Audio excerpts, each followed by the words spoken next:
Hello, എല്ലാവർക്കും നമസ്കാരം. C ടോക്സിൻ്റെ Australian migration സീരീസിൻ്റെ മൂന്നാമത്തെ വീഡിയോയിലേക്ക് എല്ലാവർക്കും സ്വാഗതം. ഈ വീഡിയോയിൽ നമ്മൾ പ്രധാനമായിട്ട് ഡിസ്കസ് ചെയ്യുന്നത് ജനറൽ സ്കിൽഡ് മൈഗ്രേഷൻ വിസ പ്രോസസ്സിനെ കുറിച്ചാണ്. അതിൽ എന്തൊക്കെ സ്റ്റെപ്പുകളാണ്, അതായത് പെർമനൻറ്റ് റെസിഡൻസി വിസയുടെ പ്രോസസ്സ്.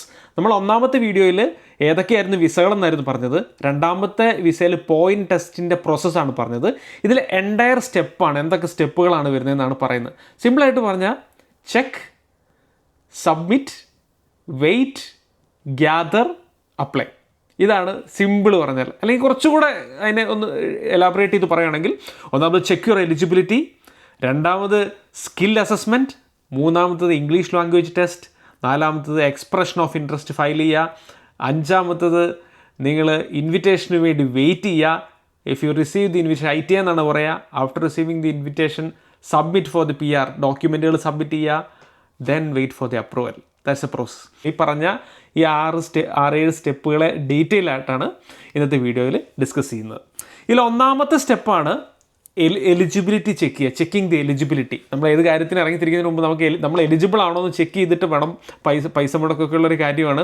അപ്പോൾ അതിലേക്ക് ഇറങ്ങിത്തിരിക്കാൻ. അപ്പോൾ ആദ്യത്തെ എലിജിബിലിറ്റി ചെക്ക് ചെയ്യുമ്പോൾ അതിനകത്തൊരു 5 കാര്യങ്ങൾ എലിജിബിലിറ്റി ചെക്ക് ചെയ്യുന്നതിൽ വരുന്നുണ്ട്. ആദ്യത്തെ കാര്യമാണ് ഏജ്. ഞാൻ മുന്നത്തെ വീഡിയോയിൽ ഇത് പറഞ്ഞിട്ടുണ്ട്. നമ്മുടെ ഏജ് 18-നും 45-നും ഇടയിലാണെങ്കിലേ നമ്മൾ എലിജിബിൾ ആവുള്ളൂ. അതായത് 45-ന് പുറത്തുള്ള ഒരാൾ എലിജിബിൾ അല്ല. അപ്പോൾ തന്നെ അയാൾ ഈ പ്രോസസ്സിലേക്ക് ചിന്തിക്കേണ്ട ആവശ്യമില്ല. രണ്ടാമത്തെ അയാളുടെ ഒക്യുപ്പേഷനാണ്, അല്ലെങ്കിൽ ഓസ്ട്രേലിയയിലേക്കുള്ളത് സ്കിൽഡ് മൈഗ്രേഷനാണ്. അപ്പോൾ ഒക്യുപ്പേഷൻ ഇമ്പോർട്ടൻ്റ് ആണ്. അതായത് ഇവിടെ ആവശ്യമുള്ള ഒക്യുപ്പേഷനെ അവർ സ്കിൽഡ് ഒക്യുപ്പേഷൻ ലിസ്റ്റ്, SOL എന്ന് പറഞ്ഞ ലിസ്റ്റിൽ ലിസ്റ്റ് ചെയ്തിട്ടുണ്ടാവും. അപ്പോൾ ആ സ്കിൽഡ് ഒക്യുപ്പേഷൻ ലിസ്റ്റിൽ നമ്മളുടെ ഒക്യുപ്പേഷനുണ്ടോ, ഇപ്പം നിങ്ങൾ ഒരു ലെക്ചററോ, നിങ്ങളൊരു എഞ്ചിനീയറോ, നിങ്ങളൊരു നേഴ്സോ ആരും ആയിക്കോട്ടെ, നിങ്ങളുടെ ഒക്യുപ്പേഷൻ ആ ഒക്യുപ്പേഷൻ ലിസ്റ്റിൽ ലിസ്റ്റ് ചെയ്തിട്ടുണ്ടോ എന്ന് ചെക്ക് ചെയ്യുക എന്നുള്ളതാണ്. അതിലുണ്ടെങ്കിൽ ഓക്കെ, അതില്ലെങ്കിൽ ഈ പരിപാടിക്ക് ഇറങ്ങിത്തിരിക്കേണ്ട. മൂന്നാമത് ചെക്കിംഗ് ദ എലിജിബിലിറ്റി എന്ന് പറയുന്നത് ഇംഗ്ലീഷ് ലാംഗ്വേജ് റിക്വയർമെൻ്റ് ആണ്. ഏറ്റവും കുറഞ്ഞത് അത് ഇംഗ്ലീഷ് സ്പീക്കിംഗ് കൺട്രിയാണ്. ഇവിടെ IELTS ഇല്ലാതെ, അല്ലെങ്കിൽ ഇംഗ്ലീഷിൻ്റെ ടെസ്റ്റ് IELTS PTO OETO പോലെയുള്ള ഏതെങ്കിലും ഒരു ടെസ്റ്റ് എടുക്കാതെ ഇങ്ങോട്ട് വരാനേ പറ്റില്ല. അപ്പോൾ ഏറ്റവും കുറഞ്ഞത് ഈ സ്കിൽഡ് മൈഗ്രേഷൻ, പെർമനൻറ്റ് റെസിഡൻസി പ്രോഗ്രാമിൽ സ്കിൽഡ് മൈഗ്രേഷനിൽ വരണമെങ്കിൽ ഏറ്റവും കുറഞ്ഞത് ഫങ്ഷണൽ ഇംഗ്ലീഷെങ്കിലും ഉണ്ടാവണം. അപ്പോൾ അത് എടുക്കാൻ നമ്മൾ കേപ്പബിൾ ആണോ, എടുക്കണം. സ്കോർ ഇപ്പം നമ്മൾ ഇനിഷ്യലി ചെക്ക് ചെയ്യുമ്പോൾ വേണമെന്നില്ല, നമ്മളത് ഓക്കെ ആണോ എന്ന് നമ്മൾ ചെക്ക് ചെയ്യണം. നാലാമത് വേണ്ടത് സ്കിൽ അസസ്മെൻറ്റ്. സ്കിൽ അസസ്മെൻറ്റിനെ കുറിച്ച് നമ്മൾ ഡീറ്റെയിൽ ആയിട്ട് എൻ്റെ സ്റ്റെപ്പിൽ പറയുമെങ്കിലും നമ്മൾ എലിജിബിലിറ്റി ചെക്ക് ചെയ്യുന്ന സമയത്ത് നമ്മൾ ചെക്ക് ചെയ്യണം. സ്കിൽ അസസ് ചെയ്യുമ്പോൾ നമ്മൾ പോസിറ്റീവായിട്ടുള്ള ഔട്ട്കം കിട്ടാൻ എലിജിബിൾ ആണോ എന്നും കൂടി നമ്മൾ ചെക്ക് ചെയ്യണം. അതായത് നമ്മുടെ ഒക്യുപ്പേഷൻ നമ്മൾ ഉണ്ടോ എന്ന് നോക്കി സ്കിൽഡ് ഒക്യുപ്പേഷൻ ലിസ്റ്റിൽ. അതിനുശേഷം നമ്മൾ സ്കിൽ അസസ്മെൻറ്റിന് ട്രൈ ചെയ്യുമ്പം, ഞാൻ ഡീറ്റെയിൽ ആയിട്ട് പറയാം, സ്കിൽ അസസ്മെൻറ്റ് ട്രൈ ചെയ്യുമ്പോൾ പല ക്രൈറ്റീരിയാസ് ഉണ്ടാവും. അതായത് നമുക്ക് ഇത്ര വർഷത്തെ എക്സ്പീരിയൻസ് വേണം, അല്ലെങ്കിൽ നമുക്ക് ഇന്ന പോലത്തെ ക്വാളിഫിക്കേഷൻ വേണം എന്നൊക്കെ പറഞ്ഞിട്ടുണ്ടാവും. അപ്പോൾ അതൊക്കെ നമുക്ക് ഉണ്ടോ എന്ന് നമ്മൾ ആദ്യം ഉറപ്പ് വരുത്തുക ഈ പരിപാടിക്ക് ഇറങ്ങിത്തിരിക്കുന്നതിന് മുന്നേ. അതാണ് അടുത്ത 4ാമത്തെ കാര്യം എന്ന് പറയുക, എലിജിബിലിറ്റി ചെക്ക് ചെയ്യുമ്പം. 5ാമത്തെ കാര്യമാണ് പോയിൻറ്റ്സ്. 65 പോയിൻറ്റ്സ് ഉണ്ടോ എന്ന് ചെക്ക് ചെയ്യുക. അതെങ്ങനെയാണ് ചെക്ക് ചെയ്യേണ്ടതെന്ന് എൻ്റെ ഈ തൊട്ട് മുന്നത്തെ വീഡിയോയിൽ പറഞ്ഞിട്ടുണ്ട്. എങ്ങനെയാണ് നമ്മൾ പോയിൻറ്റ്സ് കാൽക്കുലേറ്റ് ചെയ്യുന്നത്. 65, ഏറ്റവും കുറഞ്ഞ 65, അതിന് മുകളിൽ എത്ര ഉണ്ടോ അത്രയും നല്ലത്. ഔട്ട് ഓഫ് 130 ഏറ്റവും കുറഞ്ഞത് 65 പോയിൻ്റ് ഉണ്ടോ എന്നും കൂടി ചെക്ക് ചെയ്യുക. ഈ 5 കാര്യങ്ങൾ ചെക്ക് ചെയ്തതിന് ശേഷം വേണം നമ്മൾ ഈ പരിപാടിക്ക് ഇറങ്ങിത്തിരിക്കാൻ. അതാണ് ചെക്കിംഗ് ദി എലിജിബിലിറ്റി, സ്റ്റെപ്പ് 1. ഇനി 2ാമത്തെ സ്റ്റെപ്പാണ്, second step is skills assessment. ഇതാണ് ഞാൻ ഡീറ്റെയിൽ ആയിട്ട് പറയാമെന്ന് പറഞ്ഞത്. നമ്മൾ എലിജിബിളാണ്, നമ്മുടെ ഒക്യുപ്പേഷൻ ലിസ്റ്റിലുണ്ടെങ്കിൽ നമ്മൾ ഇതിൽ ഇറങ്ങിത്തിരിക്കുമ്പോൾ ആദ്യം ചെയ്യേണ്ടത് സ്കിൽസ് അസസ്മെൻറ്റാണ്. സ്കിൽ അസസ്മെൻറ്റ് ചെയ്യാൻ വേണ്ടിയിട്ട് പല അതോറിറ്റി ഉണ്ട്. അപ്പോൾ നമുക്കിവിടെ ആദ്യം ഇനിഷ്യലി ഒരു ഫീസ് ചിലവാകുന്ന വലിയൊരു എമൗണ്ട് ഒന്നും ഇല്ല. ഒരു ഇന്ത്യൻ മണിയൊക്കെ എടുത്ത് ഒരു 10-25,000 രൂപയൊക്കെ ചിലവാകുന്ന രീതിയിൽ ഉള്ള പ്രോസസ്സാണ് സ്കിൽസ് അസസ്മെൻറ്റ് എന്ന് പറയുന്നത്. ഇപ്പോൾ ഒരു ലെക്ചററോ അങ്ങനെയുള്ള ജോബുകൾക്കൊക്കെ ആണെങ്കിൽ സ്കിൽ അസസ് ചെയ്യുക വെറ്റാസസ് എന്ന് പറയുന്നതാണ്, ഏജൻസിയാണ്, അതോറിറ്റിയാണ്. എഞ്ചിനീയേഴ്സിനാണ് എഞ്ചിനീയേഴ്സ് ഓസ്ട്രേലിയയാണ്. നേഴ്സുമാർക്കാണെങ്കിൽ ANMAC എന്ന് പറയുന്നത്. അങ്ങനെ ഓരോ ഒക്യുപ്പേഷൻ അനുസരിച്ച് അതിൻ്റെ എക്സ്പേർട്സ്, അതിനുള്ള ഓരോ അതോറിറ്റി ഉണ്ട് സ്കിൽ അസസ് ചെയ്യാൻ വേണ്ടിയിട്ട്. അപ്പോൾ ആ skill assessment authority skills assess ചെയ്യും. ആ സ്കിൽസ് അസസ് ചെയ്ത് നമുക്ക് പോസിറ്റീവായിട്ടുള്ള സ്കിൽസ് അസസ്മെൻറ്റ് ലെറ്റർ കിട്ടണം, ഔട്ട്കം കിട്ടണം. അപ്പോൾ ആ സ്കിൽ അസസ്മെൻറ്റ് ലെറ്ററിൽ പറഞ്ഞിട്ടുണ്ടാവും നിങ്ങളുടെ ക്വാളിഫിക്കേഷനൊക്കെ ഓസ്ട്രേലിയൻ ലെവലിന് ഈക്വലാണ്, അല്ലെങ്കിൽ നിങ്ങൾക്ക് ഇത്ര വർഷത്തെ എക്സ്പീരിയൻസ് ക്ലെയിം ചെയ്യാൻ പറ്റും എന്നുള്ളതൊക്കെ തന്നിട്ടുണ്ടാവും. അപ്പോൾ പോസിറ്റീവായിട്ടുള്ള സ്കിൽ അസസ്മെൻറ്റ് കിട്ടുക എന്നുള്ളതാണ് സെക്കൻഡ് സ്റ്റെപ്പ്. 3ാമത്തെ സ്റ്റെപ്പ് എന്ന് പറയുന്നത്, നമ്മൾ എലിജിബിലിറ്റി ചെക്ക് ചെയ്യുമ്പോഴപ്പോഴും പറഞ്ഞ കാര്യം തന്നെയാണ്, English language test clearing the English language test. ഇതൊക്കെ ആദ്യം വേണമെങ്കിലും ചെയ്യാം, ഞാനിതിൻ്റെ ഒരു ഓർഡറിൽ അങ്ങ് പറഞ്ഞു എന്ന് മാത്രം. നമ്മൾ ഇംഗ്ലീഷ് ലാംഗ്വേജ് ടെസ്റ്റ് എഴുതുക, ഏതെങ്കിലും മുന്നത്തെ വീഡിയോയിൽ ഞാൻ ഡീറ്റെയിൽ ആയിട്ട് പറഞ്ഞിട്ടുണ്ട്. IELTS PTO OETO ഒക്കെ പോലെയുള്ള ഇംഗ്ലീഷ് ലാംഗ്വേജ് ടെസ്റ്റ് എഴുതിയിട്ട് ഏറ്റവും കുറഞ്ഞത് 6, നമുക്ക് 7 ഉണ്ട്, 10 പോയിൻറ്റ് കിട്ടും, 8 ഉണ്ട്, 20 പോയിൻറ്റ് കിട്ടും എന്നൊക്കെ ഡീറ്റെയിൽ ആയിട്ട് മുന്നത്തെ വീഡിയോ പറഞ്ഞിട്ടുണ്ട്. കാണാത്തൊരു ഇത് കാണാൻ ഞാൻ ഈ വീഡിയോയുടെ ഡിസ്ക്രിപ്ഷനിൽ ആ വീഡിയോയുടെ ലിങ്ക് ഇട്ടേക്കാം. ഓക്കെ, അപ്പോൾ ഇംഗ്ലീഷ് ടെസ്റ്റ് എഴുതി ഒരു സ്കോർ എടുക്കുക. ഇത്രയും കാര്യങ്ങൾ ചെയ്യുക എന്നുള്ളതാണ് സ്റ്റെപ്പ് 1, സ്റ്റെപ്പ് 2 ആൻഡ് സ്റ്റെപ്പ് 3. ഇത് കഴിഞ്ഞാൽ 4ാമത്തെ സ്റ്റെപ്പാണ് expression of interest, filing the expression of interest or EOI submit ചെയ്യാമെന്ന് പറയും. അതായത് ഡിപ്പാർട്ട്മെൻറ്റ് ഓഫ് ഇമിഗ്രേഷൻ ഓസ്ട്രേലിയയുടെ വെബ്സൈറ്റ് സ്കിൽ സെലക്ട് എന്ന് പറഞ്ഞ പോർട്ടലിൽ കയറിയിട്ട് നമ്മളൊരു അക്കൗണ്ട് ഉണ്ടാക്കി അവിടെ എക്സ്പ്രഷൻ ഓഫ് ഇൻട്രസ്റ്റ് ഇടും. അതായത് എനിക്ക് ഓസ്ട്രേലിയയിലേക്ക് വരാൻ താല്പര്യമുണ്ടെന്നുള്ള എക്സ്പ്രഷൻ ഇടുകയാണ്. ആ എക്സ്പ്രഷൻ ഓഫ് ഇൻട്രസ്റ്റ് ഇടുന്ന സ്ഥലത്താണ് ആക്ച്വലി നമ്മൾ മുന്നേ 65 പോയിൻറ്റ്സ് കാൽക്കുലേഷനൊക്കെ ഗവൺമെൻറ് കാൽക്കുലേറ്റ് ചെയ്യുക. അതായത് അവിടെ നമ്മൾ ഒരു ഡോക്യുമെൻറ്റ്സ് സബ്മിറ്റ് ചെയ്യുന്നില്ല, അവിടെ നമ്മളെല്ലാം ക്ലെയിം ചെയ്യുവാണ്. എനിക്ക് ഇത്രയാണ് വയസ്സ്, എനിക്ക് ഇന്ന ക്വാളിഫിക്കേഷൻസ് ഉണ്ട്, എനിക്ക് പോസിറ്റീവായ സ്കിൽ അസസ്മെൻ്റ് ഉണ്ട്, എനിക്ക് ഇത്ര വർഷത്തെ എക്സ്പീരിയൻസ് ഉണ്ട്, എനിക്ക് ഇത്ര IELTS അല്ലെങ്കിൽ PTEയുടെ സ്കോർ ഇത്രയുണ്ട്, എനിക്ക് പാർട്ട്ണറുണ്ട് അല്ലെങ്കിൽ പാർട്ട്ണർ ഇല്ല, അല്ലെങ്കിൽ പാർട്ട്ണർക്ക് IELTS ഉണ്ട്, അല്ലെങ്കിൽ പാർട്ട്ണർക്ക് പോസിറ്റീവ് സ്കിൽ അസസ്മെൻ്റ് ഉണ്ട്. ഇങ്ങനെ നമുക്ക് വേണ്ട, അല്ലെങ്കിൽ നമുക്ക് എന്താ പറയുക നാറ്റി സ്കോറുണ്ട്, ഇങ്ങനെ നമുക്ക് എലിജിബിൾ ആയിരിക്കുന്ന എല്ലാ കാര്യങ്ങളും നമ്മൾ അവിടെയാണ് ക്ലെയിം ചെയ്യുക. അപ്പോൾ ആ ക്ലെയിം ചെയ്ത് കഴിയുമ്പം നമുക്ക് എത്ര പോയിൻ്റ് ഉണ്ടെന്നൊക്കെ അവിടെ കാണിക്കും. അപ്പോൾ കാണിച്ച് നമ്മൾ സബ്മിറ്റ് ചെയ്യും, എക്സ്പ്രഷൻ ഓഫ് ഇൻട്രസ്റ്റ് ഇടും. അപ്പോൾ ആ എക്സ്പ്രഷൻ ഓഫ് ഇൻട്രസ്റ്റ് ഇടുക എന്നുള്ള ഇത്രയും ഭാഗം ഇവിടെയാണ് നമ്മൾ ഈ എക്സ്പ്രഷൻ ഓഫ് ഇൻട്രസ്റ്റ് ഇടുന്ന സമയത്താണ് ഇതിനകത്ത് 3 വിസകളാണുള്ളത്, 189, 190 ആൻഡ് 491. ഇതിൽ ഏതൊക്കെ വിസയ്ക്കാണ് നമ്മൾ എക്സ്പ്രഷൻ ഓഫ് ഇൻട്രസ്റ്റ് ഇടുന്നത്, നമുക്ക് ഏതൊക്കെ വിസയ്ക്ക് താല്പര്യമുണ്ട്. ഇപ്പോൾ 189 താല്പര്യമുണ്ടെങ്കിൽ നമ്മൾ അതിന് എക്സ്പ്രഷൻ ഓഫ് ഇൻട്രസ്റ്റ് ഇടണം, 190 ഉണ്ടെങ്കിൽ അതിനിടണം, 491 ഉണ്ടെങ്കിൽ അതിനൊക്കെ ഇവിടെ എക്സ്പ്രഷൻ ഓഫ് ഇൻട്രസ്റ്റ് ഇവിടെ ഇടണം. അപ്പോൾ ഇടുന്ന കൂടത്തിൽ തന്നെ ഇതിൻ്റെ ഒരു സബ് സ്റ്റെപ്പ് എന്ന് വേണമെങ്കിൽ പറയാം. 189 സ്കിൽഡ് ഇൻഡിപെൻഡൻറ്റ് വിസയാണ്, അത് നമുക്ക് നേരിട്ട് എക്സ്പ്രഷൻ ഓഫ് ഇൻട്രസ്റ്റ് ഇടാം 65 പോയിൻറ്റ് എബവ് ആണെങ്കിൽ. ദെൻ രണ്ടാമത്തേതെന്ന് പറഞ്ഞാൽ 190 എന്ന് പറയുന്നത് സ്കിൽഡ് നോമിനേറ്റഡ് വിസയാണ്, അത് സ്റ്റേറ്റ് സ്പോൺസർഷിപ്പുള്ളതാണ്, ഞാൻ മുന്നേ പറഞ്ഞിട്ടുണ്ട്. അപ്പോൾ അതിന് ആ വിസയ്ക്ക് നമ്മൾ അപേക്ഷ കൊടുക്കുന്നുണ്ടെങ്കിൽ സ്റ്റേറ്റ് സ്പോൺസർഷിപ്പ് നമുക്ക് ആവശ്യമുണ്ടെങ്കിൽ അതിന് ചില സ്റ്റേറ്റ് ഗവൺമെൻറ് നമ്മൾ ആപ്ലിക്കേഷൻ ഇടേണ്ടതുണ്ട്. അപ്പോൾ അതിൻ്റെ ആപ്ലിക്കേഷനോ അല്ലെങ്കിൽ അതിനുള്ള ക്ലെയിംസ് നമ്മളവിടെ ചെയ്യണം. ഇനി നമ്മൾ 491 വിസയിൽ ഇത് പറഞ്ഞ പോലെ നമ്മൾ സബ്മിറ്റ് ചെയ്യുന്നുണ്ട്, അതിന് അഡീഷണൽ 15 പോയിൻറ്റ്സ് കിട്ടുന്ന വിസയാണ്. അപ്പം അതിന് നമ്മൾ സ്റ്റേറ്റ് സ്പോൺസർഷിപ്പാണ്, അതിനനുസരിച്ചുള്ള സബ്മിഷൻ നടത്തണം, അല്ലെങ്കിൽ ക്ലെയിംസ് ചെയ്യണം. അല്ലെങ്കിൽ നമ്മൾ ഫാമിലി സ്പോൺസേഡിലാണെങ്കിൽ അതിനനുസരിച്ചുള്ള ക്ലെയിം സബ്മിറ്റ് ചെയ്ത് എക്സ്പ്രഷൻ ഓഫ് ഇൻട്രസ്റ്റ് ചെയ്യണം. ഇത്രയും കാര്യമാണ്. ഇതിന് വേണമെങ്കിൽ ഒരു first stage of the general skilled migration അല്ലെങ്കിൽ PR പ്രോസസ്സ് എന്ന് പറയാം. ഇതിന് ആദ്യത്തെ ഒരു സ്റ്റേജാണ്. ഇത്രയും കാര്യം ചെയ്ത ആദ്യത്തെ സ്റ്റേജായി നമ്മൾ ചെയ്ത ആദ്യത്തെ സ്റ്റേജ് ഓഫ് പ്രവൃത്തി കഴിഞ്ഞ് പിന്നെ നമ്മൾ വെയിറ്റ് ചെയ്യുക എന്നുള്ളതാണ്. എക്സ്പ്രഷൻ ഓഫ് ഇൻട്രസ്റ്റ് ഇട്ട് കഴിഞ്ഞാൽ നമ്മുടെ കയ്യിൽ ആദ്യത്തെ നമ്മുടെ കയ്യിൽ നിന്ന് ബോൾ കൈമാറി ഇനി ഗവൺമെൻറ്റിൻ്റെ കയ്യിലാണുള്ളത്. ഇനി ഗവൺമെൻറ്റാണ് അടുത്ത സ്റ്റെപ്പ് ചെയ്യേണ്ടത്.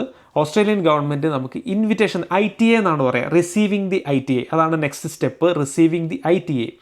ITA means invitation to apply. Invitation to apply for the visa കിട്ടണം. അതായത് നമുക്ക് നമ്മുടെ മെയിലിൽ, അതായത് ഗവൺമെൻറ് ഓരോ വർഷത്തേക്കും കുറേ വിസ കോട്ടാസ് നിശ്ചയിച്ചിട്ടുണ്ട്. അപ്പോൾ അതിനെ ബേസ് ചെയ്തുകൊണ്ട് പല ഇൻവിറ്റേഷൻ റൗണ്ട് നടത്തും. അതിൽ നമുക്കുള്ള പോയിൻറ്റിനെയൊക്കെ ബേസ് ചെയ്തുകൊണ്ടാണ് നമുക്കുള്ളത്. അപ്പോൾ ആ പോയിൻറ്റുകൾക്കൊക്കെ അനുസരിച്ചായിരിക്കും ഇൻവിറ്റേഷൻ കിട്ടുക.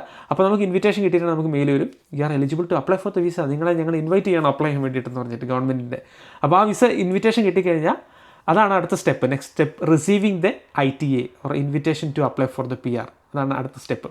ഓക്കെ, അപ്പോൾ ഇൻവിറ്റേഷൻ കിട്ടുക എന്ന് പറഞ്ഞാൽ വീണ്ടും അതിനിടയിൽ ഗ്യാപ്പുണ്ട്, അതിന് സമയ പീരീഡ് ഒന്നും നമുക്ക് പറയാൻ പറ്റില്ല. ചിലപ്പോൾ കുറച്ച് ദിവസം കൊണ്ട് തന്നെ കിട്ടാം, ചിലപ്പോൾ മാസങ്ങളെടുക്കാം. So from EOI to ITA എന്ന് പറയുന്നത് പറയാൻ പറ്റില്ല. പല ആൾക്കാർക്കും പല കേസും അവരുടെ പോയിൻറ്റും ഒക്കെ അവരുടെ ഒക്യുപ്പേഷനൊക്കെ ബേസ്ഡ് ആയിട്ട് ഡിപ്പെൻഡൻ്റ് ആയിട്ടുള്ളൊരു കാര്യമാണ് ITA കിട്ടുക എന്ന് പറയുന്നത്. ഇനി ITA കിട്ടിക്കഴിഞ്ഞാൽ നമുക്ക് 2 കാര്യങ്ങളാണുള്ളത്. ഒന്നെങ്കിൽ ഇൻവിറ്റേഷൻ അക്സെപ്റ്റ് ചെയ്യാം, അല്ലെങ്കിൽ റിജക്റ്റ് ചെയ്യാം. അപ്പോൾ അതിനെക്കുറിച്ച് പറഞ്ഞാൽ ഇപ്പോൾ ഇപ്പോൾ 491 നിങ്ങൾക്ക് ഇൻവിറ്റേഷൻ 491 വിസയ്ക്കാണ് കിട്ടിയെന്ന് വിചാരിക്കുക. അപ്പോൾ നിങ്ങൾ 189 കിട്ടാൻ നിങ്ങൾക്ക് ഉറപ്പുണ്ട്, എനിക്ക് 189 കിട്ടും, അതാണല്ലോ കുറച്ചുകൂടെ നല്ല വിസ. അപ്പം വേണമെങ്കിൽ നിങ്ങൾക്ക് 491 വിസയ്ക്കുള്ള ഇൻവിറ്റേഷൻ റിജക്റ്റ് ചെയ്ത് നിങ്ങൾക്ക് വെയിറ്റ് ചെയ്യാൻ പറ്റും 189 ഇൻവിറ്റേഷൻ വരുന്നത് വരെ. അക്സെപ്റ്റ് ചെയ്താൽ നമുക്ക് 60 ദിവസമാണുള്ളത്, 60 days. ഇനി നമ്മുടെ കയ്യിലാണ് വീണ്ടും പണി, submitting the documents for the PR-നുള്ള ഡോക്യുമെൻറ്റ്സ് സബ്മിഷനാണ് ഇനിയുള്ള ഏറ്റവും ഇമ്പോർട്ടൻറ്റ്. അതല്ലെങ്കിൽ PR ആപ്ലിക്കേഷൻ എന്നാണ് അതിന് പറയാം. അപ്പോൾ ഈ PR ആപ്ലിക്കേഷനിൽ നമ്മൾ ക്ലെയിം ചെയ്തു, മുന്നേ ഞാൻ എക്സ്പ്രഷൻ ഓഫ് ഇൻട്രസ്റ്റ് ഇട്ടപ്പോൾ നമ്മൾ ക്ലെയിം ചെയ്തത് മാത്രമേ ഉള്ളൂ, ഒരു ഡോക്യുമെൻ്റൽ എവിഡൻസും ഗവൺമെൻറ്റിന് കൊടുത്തിട്ടില്ല. ഈ സമയത്ത് ഗവൺമെൻറ്റിലേക്ക് നമ്മൾ ക്ലെയിം ചെയ്ത എല്ലാ ഡോക്യുമെൻറ്റും കൊടുക്കണം. നമ്മുടെ പ്രായം തെളിയിക്കാനുള്ള രേഖകൾ, നമ്മുടെ എഡ്യൂക്കേഷൻ ക്വാളിഫിക്കേഷൻ തെളിയിക്കാനുള്ള രേഖകൾ, നമ്മളുടെ ഈ ഇംഗ്ലീഷ് ലാംഗ്വേജ് പ്രൊഫഷൻസി തെളിയിക്കാൻ രേഖ കൊടുക്കണം, നമ്മുടെ പോസിറ്റീവ് സ്കിൽ അസസ്മെൻറ്റ് എന്നുള്ളതിന് രേഖ കൊടുക്കണം. ഇനി ഫാമിലി സ്പോൺസർഷിപ്പ് ഉണ്ട് അതിൻ്റേത്, നമ്മുടെ പാർട്ട്ണറുടെ, അങ്ങനെ നമ്മൾ ക്ലെയിം ചെയ്ത എല്ലാ കാര്യങ്ങളുടെയും ഡോക്യുമെൻ്റ് ഈ സമയത്ത് കൃത്യമായ രീതിയിൽ സബ്മിറ്റ് ചെയ്യണം. ഇതിന് നമുക്ക് 60 days ടൈമാണുള്ളത്. അതേപോലെ ഇതിൻ്റെ കൂടെ ഇതിൻ്റെ എൻഡിലാണ് നമ്മൾ ഡോക്യുമെൻറ്റ് സബ്മിറ്റ് ചെയ്ത് കഴിയുമ്പോഴാണ് വിസയുടെ ഫീസ് അടയ്ക്കേണ്ടത്. അതായത് ഗവൺമെൻറ്റിലേക്ക് ഒരു വിസയ്ക്ക് ഇത്ര ചാർജ് ഉണ്ട്, ആ ഫീസ് അതിനെക്കുറിച്ച് ഞാൻ മുന്നത്തെ വീഡിയോയിൽ പറഞ്ഞിട്ടുണ്ട്.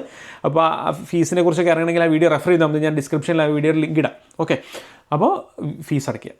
ഈ ഫീസ് അടയ്ക്കുന്ന കൂടത്തിൽ ഇതിൻ്റെ കൂടെ തന്നെ അല്ലെങ്കിൽ ഇത് എൻഡ് ഓഫ് ഫീസ് അടച്ചു കഴിയുമ്പോൾ നമുക്ക് ഹാപ്പ് ID ജനറേറ്റ് ആവും. ഹാപ്പ് ID മീൻസ് നമുക്ക് മെഡിക്കൽ ചെയ്യാനുള്ള പ്രോസസ്സാണ്. അതും ഈ PR ആപ്ലിക്കേഷൻ്റെ ഭാഗം തന്നെയാണ്, പക്ഷേ ഒരു സബ്ബായിട്ട് ഞാൻ പറയുന്നു എന്ന് മാത്രമേ ഉള്ളൂ. അപ്പോൾ അതായത് medical and character requirements submit ചെയ്യാന്നുള്ളതാണ്. മെഡിക്കൽ റിക്വയർമെൻറ്റിനാണ് ഹാപ്പ് ID കിട്ടുക. അപ്പോൾ ഹാപ്പ് ID വന്നു കഴിയുമ്പം നമുക്ക് മെയിലിൽ വരും ഹാപ്പ് ID വന്നു കഴിഞ്ഞാൽ നമ്മൾ ഈ ഓസ്ട്രേലിയയിലേക്ക് മെഡിക്കൽ ചെയ്തു കൊടുക്കുന്ന ഹോസ്പിറ്റലുകളുണ്ട്. വളരെ ചുരുക്കം ഹോസ്പിറ്റലുകളേ ഉള്ളൂ. ആ ഹോസ്പിറ്റൽ കണ്ടുപിടിച്ചിട്ട് നമ്മൾ നമുക്ക് ഡീറ്റെയിൽസ് വെബ്സൈറ്റിൽ നിന്ന് കിട്ടും. ആ ഹോസ്പിറ്റലിൽ വിളിച്ച് നമ്മൾ അപ്പോയിൻമെൻറ്റ് എടുത്ത് എന്നിട്ട് നമ്മൾ അവിടെ മെഡിക്കലിന് പോകുകയെന്നുള്ളതാണ്. പിന്നെ മെഡിക്കൽ ചെയ്ത് കഴിഞ്ഞാൽ നമ്മുടെ മെഡിക്കൽ ഡോക്യുമെൻറ്റ്സ് മുഴുവൻ ആ ഹോസ്പിറ്റലിൽ നിന്ന് ഡയറക്റ്റായിട്ടാണ് ഈ ഡിപ്പാർട്ട്മെൻറ്റ് ഓഫ് ഇമിഗ്രേഷനിലേക്ക് പോവുക. അപ്പോൾ മെഡിക്കൽ കഴിഞ്ഞു. അതേപോലെ ക്യാരക്ടർ റിക്വയർമെൻറ്റ്സ് ആയിട്ട് നമ്മൾ ഇതിൻ്റെ കൂടെ പോർട്ടലിൽ സബ്മിറ്റ് ചെയ്യേണ്ടതാണ് പോലീസ് ക്ലിയറൻസ് സർട്ടിഫിക്കറ്റ് PCC. അപ്പോൾ നമ്മൾ അതിന് അപേക്ഷ കൊടുത്ത് PCC സബ്മിറ്റ് ചെയ്യണം. അപ്പം ഇത്രയും കാര്യങ്ങൾ സബ്മിറ്റ് ചെയ്ത് കഴിഞ്ഞാൽ ഈ 60 daysനുള്ളിൽ നമ്മൾ ബാക്കി കാര്യങ്ങൾ ചെയ്യണം. 60 days കഴിഞ്ഞിട്ടാണെങ്കിലും മെഡിക്കൽ ചെയ്താലും മതി, മെഡിക്കൽ അതിന് പുറത്ത് പോയാലും കുഴപ്പമില്ല. ബാക്കി കാര്യങ്ങൾ നമ്മൾ 60 daysനുള്ളിൽ സബ്മിറ്റ് ചെയ്ത് ഫീസ് അടച്ചിരിക്കണം. ഫീസ് അടച്ചതിന് ശേഷമേ നമുക്ക് ഹാപ്പ് ID വരുള്ളൂ മെഡിക്കൽ ചെയ്യാൻ. സോ ഫീസ് അടയ്ക്കുന്നതിന് മുന്നേ ഉള്ള പ്രോസസ്സ് മുഴുവൻ 60 days സമയമേ ഉള്ളൂ. അപ്പോൾ അതിനുള്ളിൽ ചെയ്തെടുക്കണം. അതാണ് ഇമ്പോർട്ടൻ്റ് ആയിട്ടുള്ള കാര്യം. അപ്പോൾ PRനുള്ള ആപ്ലിക്കേഷൻ സബ്മിറ്റ് ചെയ്തു. വീണ്ടും നമ്മുടെ കയ്യിൽ നിന്ന് പന്ത് പോയി. എൻ്റെ ഒരു സെക്കൻഡ് സ്റ്റേജ് ഓഫ് പ്രോസസ്സ് കഴിഞ്ഞു എന്ന് പറയാം. ഫസ്റ്റ് സ്റ്റേജ് ആദ്യത്തെ 4 ഇത്രയും കാര്യം കഴിയുമ്പോൾ അതിൻ്റെ സെക്കൻഡ് സ്റ്റേജ് കഴിഞ്ഞു എന്ന് പറയാം. ഇനി വീണ്ടും ഗവൺമെൻറ്റിൻ്റെ കയ്യിലേക്കാണ്. വീണ്ടും നമ്മൾ ഫീസൊക്കെ അടച്ച് വലിയൊരു എമൗണ്ടൊക്കെയാണ് ഫീസൊക്കെ അടച്ച് PRന് വെയിറ്റ് ചെയ്യുകയാണ്. അപ്പം എപ്പോഴും എല്ലാവരും പറയാറുണ്ട് ചാടി കയറി ജോലിയൊന്നും നിങ്ങൾ വർക്ക് ചെയ്തുകൊണ്ടിരിക്കുന്നതാണെന്ന് രാജിവെക്കുന്നത്. കാരണം വെച്ചാൽ എപ്പോഴാണ് ഇനി PR ഗ്രാൻഡ് ചെയ്ത് വരുന്നതെന്ന് പറയാൻ പറ്റില്ല. അത് വീണ്ടും ഗവൺമെൻറ് കയ്യിലാണ്. അപ്പോൾ നെക്സ്റ്റ് സ്റ്റെപ്പ് എന്ന് പറയുന്നത് PR അപ്രൂവലാണ്. അത് ഒരു വിസ ഡിസിഷനാണ്. PR approval or visa decision. Approval എന്ന് നമുക്ക് പറയാൻ പറ്റില്ല. എക്സാക്ട്ലി പറഞ്ഞാൽ ആ സ്റ്റെപ്പ് വിസ ഡിസിഷനാണ്. ഐദർ നിങ്ങൾക്ക് PR ഗ്രാൻഡഡ് ആണ് അല്ലെങ്കിൽ PR റിജക്റ്റഡ് ആണ്. അപ്പം 99% PR ഗ്രാൻഡഡ് ആണ്. കാരണം എന്താ വെച്ചാൽ നമ്മൾ ക്ലെയിം ചെയ്തിരിക്കുന്ന പോയിൻറ്റുകളൊക്കെ ഒറിജിനലാണ്. നമ്മൾ ആവശ്യമില്ലാതെ നമ്മുടെ കയ്യിൽ ആവശ്യമില്ലാതെ നമുക്കിപ്പോൾ IELTSന് 6 ഉള്ളൂ, എന്നിട്ട് നമ്മൾ 7 ഉണ്ടെന്ന് പറഞ്ഞ് പോയിൻറ്റ് ക്ലെയിം ചെയ്താൽ പോയി വിസ കിട്ടത്തില്ല. അപ്പം നമ്മൾ ചെയ്യുമ്പോൾ എല്ലാം കറക്റ്റ്, ഡോക്യുമെൻറ്റേഷൻ എല്ലാം കറക്റ്റായിരിക്കണം, പ്രായം കറക്റ്റായിരിക്കണം, നിങ്ങളുടെ ക്വാളിഫിക്കേഷൻ കറക്റ്റായിരിക്കണം, നിങ്ങളെല്ലാം ഡോക്യുമെൻറ്റ് പ്രോപ്പറായിട്ട് നിങ്ങൾ ക്ലെയിം ചെയ്ത് എന്തുണ്ടോ അതേ ക്ലെയിം, നിങ്ങൾക്ക് എന്തുണ്ടോ അതേ എക്സ്പ്രഷൻ ഓഫ് ഇൻട്രസ്റ്റ് ഇടുമ്പോൾ ക്ലെയിം ചെയ്യാൻ പാടുള്ളൂ. ആ ക്ലെയിം ചെയ്ത കാര്യങ്ങൾ കൃത്യമായിട്ട് ആ എക്സ്പ്രഷൻ ഓഫ് ഇൻട്രസ്റ്റ് ഇട്ട ഡേറ്റിന് നമുക്കുണ്ടാവണം. അതായത് നിങ്ങൾക്ക് അന്ന് എക്സ്പ്രഷൻ ഓഫ് ഇൻട്രസ്റ്റ് ഇട്ടത് ഒരു 3 മാസം മുന്നെയാണ്. അന്ന് നിങ്ങൾ IELTSന് 7 ഉണ്ടായിരുന്നു എന്ന് പറഞ്ഞിട്ട് നിങ്ങൾ ക്ലെയിം ചെയ്തു. പക്ഷേ നിങ്ങൾക്ക് ആക്ച്വലി 6 ഉണ്ടായിരുന്നുള്ളൂ. പക്ഷേ നിങ്ങൾ 3 മാസം കഴിഞ്ഞപ്പോൾ ഈ സമയമായപ്പോൾ നിങ്ങൾ IELTS എഴുതി 7 എടുത്തു എന്ന് വിചാരിച്ച് നിങ്ങളുടെ ആ 7 ഇല്ല. നിങ്ങൾ എക്സ്പ്രഷൻ ഓഫ് ഇൻട്രസ്റ്റ് ഇടുന്ന സമയത്ത് എന്തൊക്കെ എലിജിബിലിറ്റി ആണോ ഉള്ളത് ആ ക്ലെയിം ചെയ്ത ഡോക്യുമെൻറ്റുകളാണ് സബ്മിറ്റ് ചെയ്യേണ്ടത്. അതിന് ശേഷമുള്ളതല്ല ചെയ്യേണ്ടത്. അപ്പോൾ അതാണ് നമ്മൾ പ്രത്യേകം ശ്രദ്ധിക്കേണ്ടത്. നമ്മൾ ചെയ്ത കാര്യങ്ങൾ നമ്മുടെ ഡോക്യുമെൻറ്റേഷൻ കറക്റ്റ് ആണെങ്കിൽ നമുക്ക് പേടിക്കേണ്ട ആവശ്യമില്ല. നമ്മൾ എന്തെങ്കിലും കള്ള സർട്ടിഫിക്കറ്റുകളോ എന്തെങ്കിലും വെച്ചിട്ടുണ്ടെങ്കിൽ നമ്മൾ പേടിക്കേണ്ട ആവശ്യമുണ്ട്. ഇത് ഗവൺമെൻറ്റിൻ്റെ ഭാഗത്തു നിന്ന് വെരിഫിക്കേഷൻ ഉണ്ടാവും. പല രീതിയിലായിരിക്കും ചിലപ്പോൾ വെരിഫൈ ചെയ്യുക. നമ്മൾ വർക്ക് ചെയ്ത സ്ഥാപനത്തിൽ ചിലപ്പോൾ അവർ നേരിട്ട് അല്ലെങ്കിൽ ഇമെയിൽ വഴി പല രീതിയിൽ അവർ വെരിഫൈ ചെയ്യും. കാരണം അത് ചിലപ്പോൾ നമ്മുടെ സർട്ടിഫിക്കറ്റ്സിൻ്റെ ചിലപ്പോൾ ചില സംശയങ്ങളൊക്കെ തോന്നിയിട്ടുണ്ട് അവർ ഭയങ്കരമായിട്ട് വെരിഫൈ ചെയ്യും. ചിലപ്പോൾ ഒട്ടും വെരിഫൈ ചെയ്യില്ല, റാൻഡം ആയിരിക്കും വെരിഫിക്കേഷനൊക്കെ നടക്കുക. അപ്പോൾ വെരിഫിക്കേഷനൊക്കെ ചെയ്തതിന് ശേഷം നമുക്ക് വിസ ഗ്രാൻഡ് ചെയ്യും. അതിന് ടൈം പീരീഡ് പറയുന്നില്ല. ചിലപ്പം 24 hours കിട്ടും, ചിലപ്പോൾ ഒരാഴ്ച, 1 മാസം, 6 മാസം, 1 വർഷം വരെ എടുത്തവരൊക്കെ ഉണ്ട്. അപ്പോൾ ഡിപ്പെൻസ് ഓൺ കേസസ് ആണ്, ഡിപ്പെൻസ് ഓൺ ടൈപ്പ് ഓഫ് വിസയുടെ ഗവൺമെൻറ്റിൻ്റെ അലോക്കേഷൻ, ഓരോ ഗവൺമെൻറ്റിൻ്റെ എന്താ പറയുന്ന മൈഗ്രേഷൻ പോളിസി, ഇതിനെയൊക്കെ ബേസ് ചെയ്തുകൊണ്ടാണ്. അപ്പോൾ ഗ്രാൻഡിങ് ദ വിസ ലാസ്റ്റ് സ്റ്റെപ്പാണ്. പിന്നെ വിസ കിട്ടി കഴിഞ്ഞിട്ടുണ്ടെങ്കിൽ ടിക്കറ്റ് എടുക്കുക, മെല്ലെ ഇവിടെയുള്ള ഓരോ ജോലിക്കൊക്കെ അപേക്ഷ കൊടുക്കാൻ തുടങ്ങുക, കുറച്ച് ഫണ്ടൊക്കെ സെറ്റ് ചെയ്യുക, പാക്കപ്പ് ചെയ്യുക, ഓസ്ട്രേലിയയിൽ കയറി പോരുക. സിമ്പിൾ പ്രോസസ്സാണ്. ഓക്കെ, അപ്പോൾ ഇത്രയാണ് ജനറൽ സ്കിൽഡ് മൈഗ്രേഷൻ പ്രോസസ്സിൻ്റെ സ്റ്റെപ്പുകളെക്കുറിച്ച് എനിക്ക് നിങ്ങളോട് പറയാനുള്ളത്. യൂസ്ഫുൾ ആയി കാണുമെന്ന് വിചാരിക്കുന്നു. ഇതുമായിട്ടുള്ള ലേറ്റസ്റ്റ് ആയിട്ടുള്ള മറ്റൊരു വീഡിയോ ആയിട്ട് ഞാൻ വീണ്ടും വരാം. Thanks for watching. Thank you.